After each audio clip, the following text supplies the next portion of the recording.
വയനാട്ടിലെ സുൽത്താൻ ബത്തേരിയിൽ മുസ്ലിം ലീഗ് നേതാക്കൾക്കെതിരെ കൊലവിളി പ്രസംഗവുമായി ഡിവൈഎഫ്ഐ നേതാവ്.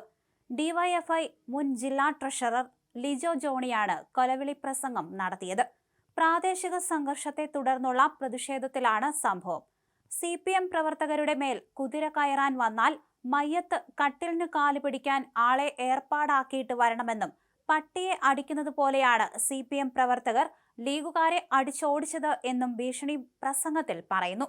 സുൽത്താൻ ബത്തേരിയിൽ ഈ മാസം 1-നാണ് ലിജോയുടെ വിവാദ പ്രസംഗം. പട്ടിയെ അടിക്കുന്നത് പോലെയാണ് ഈ ബത്തേരിയിലെ CPMന്റെ പ്രവർത്തകർ ലീഗുകാരെ അടിച്ചോടിച്ചിട്ടുള്ളത്.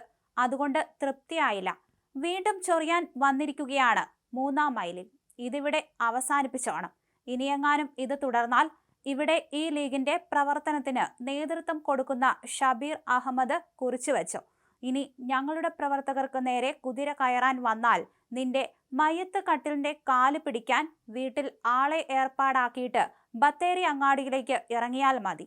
അത് മനസ്സിലാക്കിക്കോ. അതുകൊണ്ട് ഇത് ഇവിടെ അവസാനിപ്പിച്ചാൽ നല്ലത്.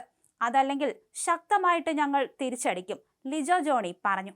കഴിഞ്ഞ തദ്ദേശ തെരഞ്ഞെടുപ്പിൽ ബത്തേരി നഗരസഭ CPMൽ നിന്ന് UDF പിടിച്ചെടുത്തിരുന്നു. ഇതിന്റെ വിജയാഹ്ലാദ പ്രകടനത്തിനിടെ CPM പ്രവർത്തകന്റെ വീട്ടിന് മുന്നിലേക്ക് പടക്കമെറിഞ്ഞതാണ് പ്രശ്നങ്ങൾക്ക് തുടക്കം.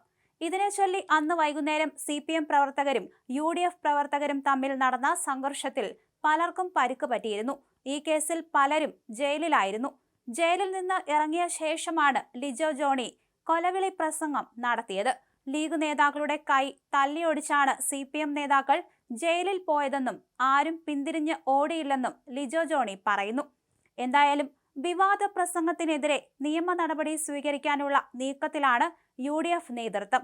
സുൽത്താൻ ബത്തേരി നഗരസഭാ ചെയർപേഴ്സണായി സീക്കുന്ന് വാർഡിൽ നിന്ന് തെരഞ്ഞെടുക്കപ്പെട്ട മുസ്ലിം ലീഗിലെ റസീന അബ്ദുൽ ഖാദർ ചുമതലയേറ്റിരുന്നു. ജില്ലയിലെ ഏക വനിതാ നഗരസഭാ അധ്യക്ഷയാണ് റസീന അബ്ദുൽ ഖാദർ.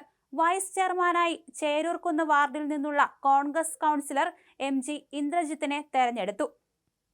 36 വാർഡുള്ള ബത്തേരി നഗരസഭയിൽ 20 സീറ്റ് നേടിയാണ് LDFൽ നിന്ന് UDF ഭരണം പിടിച്ചത്. 14 സീറ്റിലാണ് LDF വിജയിച്ചത്.